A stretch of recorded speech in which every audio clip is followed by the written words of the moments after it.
Taste the Daily. Stalin நடத்தும் sorry model ஆட்சியில் விவசாயிகள் படும் துயரத்தை வார்த்தைகளால் சொல்ல முடியாது என அதிமுக பொதுச் செயலாளரிடம் விவசாயிகள் கண்ணீர் மல்க தெரிவித்தனர். புரட்சி தமிழரின் எழுச்சி பயணத்தில் முதல் நிகழ்வான விவசாயிகளுடனான கலந்துரையாடலில் பொதுச் செயலாளர் பேசியதை இந்த செய்தி தொகுப்பில் பார்க்கலாம். கோவை மாவட்டத்தில் சிறு குறு விவசாயி பூரா பூமி பூரா வித்துட்டாங்க. காட்டு யானை காட்டு பண்டிக்காக 1 லட்சம் 2 லட்சத்துக்கு விற்ற பூமி எனக்கு 2 கோடி. அந்த விவசாயிகளை தூங்குறதே இல்லை.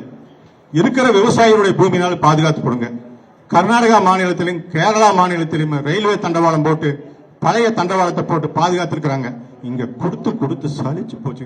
இது பேருக்கு விளம்பரம் தாங்க இருக்குது, காரியம் ஒண்ணும் இல்லை. அதையெல்லாம் நான் பேச விரும்பல. ஏன்னா அதுக்காக அலைஞ்சவன், கண்ணீர் விட்டு அலைஞ்சவன்.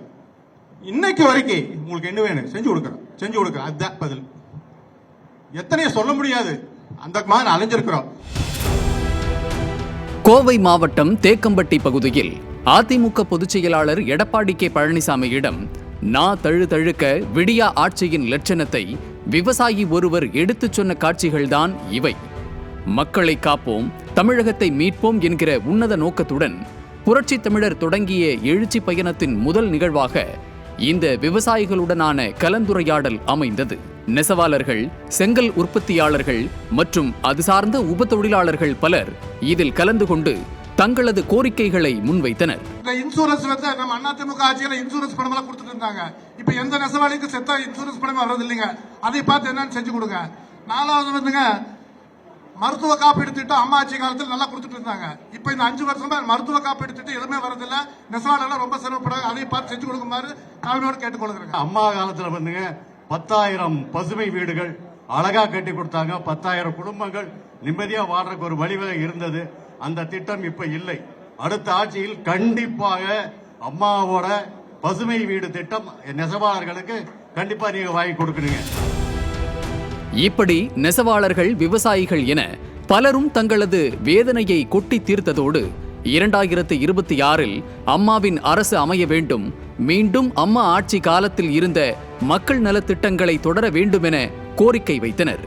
அனைவரது கோரிக்கைகளையும் கேட்டறிந்த அதிமுக பொதுச் செயலாளர் அனைவரது கோரிக்கையையும் கழக அரசு அமைந்தவுடன் நிறைவேற்ற நடவடிக்கை எடுக்கப்படும் என உறுதி கூறினார்.